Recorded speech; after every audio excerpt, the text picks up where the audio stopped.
আর দেশবাসীকে দেখার সুযোগ করে দেবে। মুগ্ধ আসলে মারা যায়নি, সত্যের পক্ষে কথা বলার জন্য।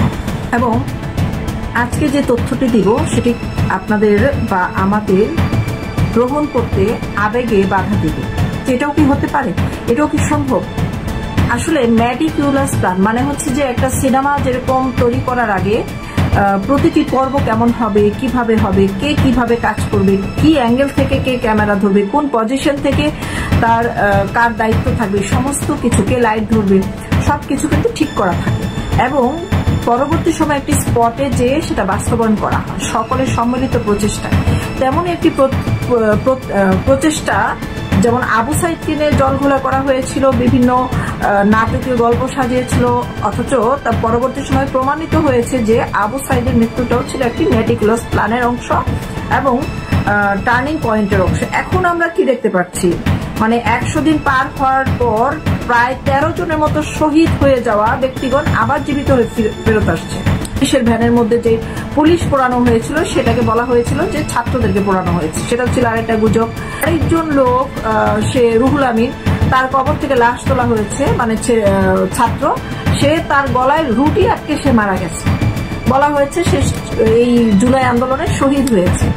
এরপর দেখেন মুগ্ধ একটা পোস্ট দেখে আমরা ভেবেছি মুগ্ধ কত পজিটিভ মেন্টালিটির মানুষ, মুগ্ধকে ঘিরে আমি ব্যক্তিগতভাবে আমি যে কান্না করেছি বা এই দেশে মানুষ যে কান্না করেছে, পানি লাগবে পানি বলে যে ইমোশন ক্রিয়েট করা হয়েছে সেই দৃশ্যটা আমরা এখনো ভুলতে পারি না। এবং গণভবনে তার ছবি দিয়ে ওখানে প্রদর্শিত করা হচ্ছে যে মুগ্ধ পানি বিক্রি করতে যে মারা গেছে বা পানি লাগবে পানি খাওয়াতে গিয়েছিল ছাত্র আন্দোলনে, সেটা মহৎ একটা উদ্দেশ্য ছিল।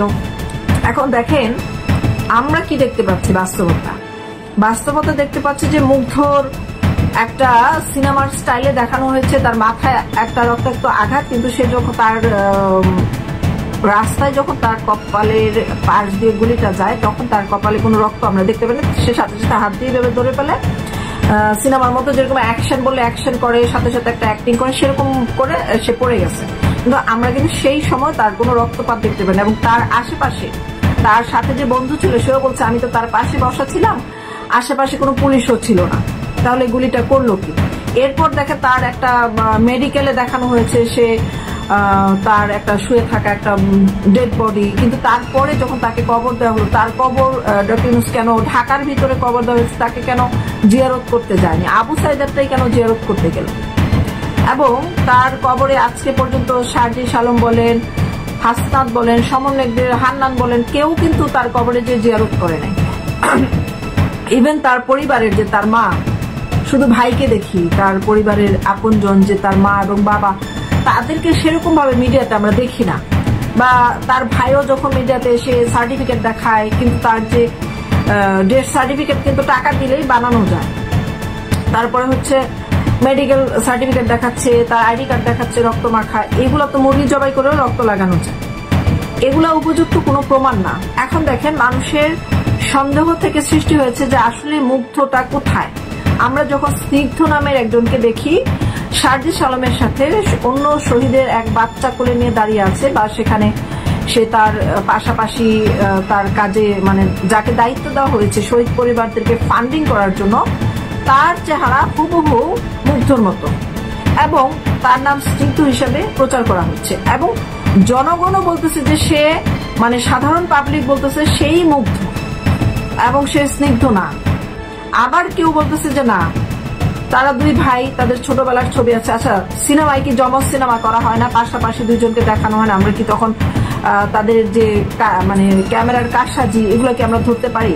কিন্তু আমরা জানি যে এটা একটা ফিল্ম, এখানে জমজ করা হচ্ছে, আসলে ঘটনা সাজানো হয়েছে, এটা কোনো বাস্তবতা না। এখন যদি ধরেই নেই যে স্নিগ্ধই মুগ্ধ, মুগ্ধই স্নিগ্ধ, তাহলে আবার দেখাচ্ছে যে ইতালি চলে যাচ্ছে একজন, আবার দেশেও দেখাচ্ছে একজন, তো দুইজন ব্যক্তি মানে একই সময় দুই জায়গায় থাকে কি করে? তারপরে হচ্ছে আবার অনেকে বলতেছে যে স্নিগ্ধ মুগ্ধ আসলেই দুই ভাই, মুগ্ধ মারা গেছে, স্নিগ্ধ আছে, কিন্তু এটাকে গুজব আকারে প্রচার করা হচ্ছে যেন আরো যে 13 জন শহীদ ফিরে আসছে তাদের ঘটনা যেন চাপা পড়ে যায়।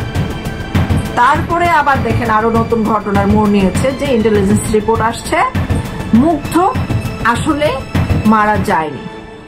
এবং সে যে পোস্ট দিয়েছিল তার মৃত্যুর খবর প্রচার হওয়ার পূর্বে সেটি একটু আপনাদেরকে পড়ে শোনাই। সেখানে বলা হয়েছে যে জামাত শিবির ছাত্র দলের উদ্দেশ্যে কিছু কথা। সেখানে জুলাইয়ের 18 তারিখ তার পোস্ট করা হয়েছিল, পরের দিন কিন্তু তার মৃত্যুর খবর প্রচার করা হয়।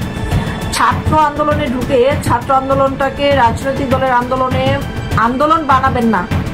এমন থাকলে আগেই আসতেন আপনারা। সুযোগ সন্ধানী আচরণ করে এই আন্দোলনের উদ্দেশ্যটা নষ্ট করবেন না, জাত চেনাবেন না। আপনি যদি ছাত্র হন তবে ছাত্র হয়ে আসুন। আমাদের আন্দোলনের ছাত্র প্রয়োজন নেই, কোনো উদ্দেশ্য হাসিলকারী নেতা নয়। আমাদের আন্দোলনে ছাত্র প্রয়োজন, মানে উদ্দেশ্যকারী নেতা প্রয়োজন নয়। এইটা মূলত একটা ইমেজ ক্রিয়েট করার জন্য দিয়েছে, যে মুগ্ধর ইমেজটা যেন একদম নিট অ্যান্ড ক্লিন হয়। সে 100% ছাত্র, সাধারণ জনগণের মধ্যে সে একজন, তার জীবন উৎসর্গ হয়েছে, সে শহীদ হয়েছে, এইটা যেন একদম পবিত্র থাকে। এই চাও পাওয়াটা যেন আর কেউ জল ঘোলা করতে না পারে, সেই জন্য মেডিকুলাস প্ল্যান করে তার সম্পর্কে আগেই নির্ধারিত ভাবে এই ধরনের একটা পোস্ট করা হয়। তারপরে বর্তমানে ইন্টেলিজেন্স রিপোর্ট থেকে খবর পেলাম যে মুগ্ধ নিজেও একটি শিবিরের ত্যাগী কর্মী, আত্মনিবেদিত প্রাণ, তার শিবির দলের প্রতি তার পূর্ণ সমর্থন ছিল। কিন্তু পোস্টটা করে আমরা যারা সাধারণ মানুষ এই আন্দোলনটাকে উপভোগ করছিলাম, কষ্ট পাচ্ছিলাম এবং দূরে থেকে দেখছিলাম কি হচ্ছে, কেন হচ্ছে, এবং আমরা যারা তাদেরকে সাপোর্ট করছিলাম, আবেগ ইমোশনকে তারা যখন আঘাত করেছে আমরা সাপোর্ট করছিলাম, সেই সাপোর্টটা পাওয়ার জন্য যারা নাকি কোনোভাবে রাজনীতির সাথে জড়িত না তাদেরকে মূলত টার্গেট করেছে। তারপর দেখে তার ফেসবুক পোস্টটি আবেগ সৃষ্টি করার জন্য, পানির কাহিনী আবেগ আরো বাড়িয়ে সরকার পতনের জন্য ব্যবহার করা হয়েছে। এটা হচ্ছে গোয়েন্দা বিভাগের তথ্য। পিনাকিকে ভারত দিয়ে বিশেষ ব্যবস্থায় ফ্রান্সে পাঠায় মূলত জামাত শিবিরের লোকেরা। মুগ্ধ এর ক্ষেত্রে একই পদ্ধতি অনুসরণ করা হয়েছে, মুগ্ধকেও ভারত থেকে বাইরে পাঠানো হয়েছে। লাশ হিসেবে যাকে দেখানো হয়েছে সেটা মূলত বিশেষ একটা কারসাজি ছিল, যেটা সিনেমায় তৈরি করা হয়। ইন্টারনেটে তারা কয়েকদিন একটা লাশের ছবি ভাইরাল করার চেষ্টা করছিল, যেটা ফটোশপ করা ছবি ছিল না, তবে ওই যে মেকআপ দিয়ে বিশেষভাবে তৈরি করা তোলা ছবি, সেটা জুলাই মাসে করেছিল, কিন্তু সেটা দিয়ে এতটা জমাতে পারে নাই যতটা তার ফেসবুক পোস্ট এবং পানি লাগবে পানি, সেটা অনেক বেশি মানুষের আবেগের জায়গা তৈরি করতে পেরেছিল। আন্দোলনে পানিগুলো যোগান দিয়েছিল শিবির, জামাত, বিএনপি মিলে, যাতে মেডিসিন দেওয়া ছিল, পানির মধ্যে একটা মেডিসিন দেওয়া ছিল যেটা মাদক আর কি, হচ্ছে তাদের এনার্জেটিক করবে, অ্যাগ্রেসিভ ভাব আসবে মনের মধ্যে, তারা ক্লান্ত হবে না, তারা রাগী হবে, তাদের ভিতরে কোনো মায়া দয়া থাকবে না, তারা শুধু সামনের দিকে এগিয়ে যাবে, মৃত্যুকে ভয় করে, সেই ধরনের একটা মেডিসিন পানির সাথে মিশানো ছিল। মুগ্ধ পিনাকির শুধু মিশানো ছিল, মুগ্ধ পানি খাওয়াইছে, ওই পানিতে না, সমস্ত আন্দোলনকারী ছাত্রদেরকেই খাওয়ানো হয়েছিল। মুগ্ধ পিনাকির অধীনেই আছে, পিনাকি তার দেখাশোনা করছে, মুগ্ধ পিনাকির অধীনেই আছে এখন। এটা হচ্ছে ইন্টেলিজেন্স তথ্য। কয়েকদিন আগে মুগ্ধের ভাই আসিফ নজরুল ও আসিফ মাহমুদ 3 জন একসাথে পিনাকির সাথে দেখা করে ফ্রান্সে, আর গোপনে মুগ্ধর সাথে দেখা হয়। ওরা জমজ কিন্তু আইডেন্টিক্যাল টুইস্ট, এটা ঠিক আছে, তারা জমজ, এটা ঠিক আছে। এবং তাদেরকে যে জমজ হিসাবে বের করছে অনেক গবেষণা করে, যে একজনকে নাই করে ফেলে আরেকজন একই চেহারা থাকবে, তখন দুইজনেই মুভমেন্ট করবে, কিন্তু কেউ সেটা বুঝতে পারবে না যে আসলে দুইজনের মধ্যে কে কোনটা, এটা আলাদা করতে পারবে না। সেই জন্য তাদেরকে মেটিকুলাস প্ল্যানে সূক্ষ্মভাবে বাছাই করা হয়েছে, এই গল্পের, জুলাইয়ের গল্পের অংশ হিসাবে বাছাই করা হয়েছে। তবে কেউই মারা যায় নাই, মুগ্ধ মারা যায় নাই, স্নিগ্ধ মারা যায় নাই, দুইজনেই বেঁচে আছে। এবং ইউরোপে আরেকজন দেশে, এখন স্নিগ্ধ নামের যে সে দেশে রয়ে গেছে, মুগ্ধ নামের যে পাসপোর্টধারী ছবিটা শো করা একটা ছবি ভাইরাল হয়েছে, সে মুগ্ধ পরিচয় দিয়েছিল। আসলে সে কি বলবো, জমজের নাম, চেহারা একরকম, কথা বলতে গেলে তাদেরকে আইডেন্টিফাই করতে গেলে আমরা অনেকেই খাবলে যাচ্ছি, পেঁচায় যাচ্ছি, বলতে গেলে নিজের মাথায় কাজ করে না, কি পরিমাণ মেধা খাটাইছে চিন্তা করে।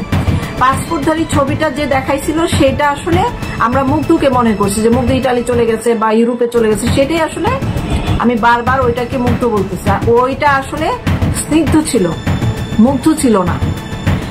আবার এখন দেশে যে আছে সেও স্নিগ্ধ হিসাবে ক্যারেক্টার প্লে করছে।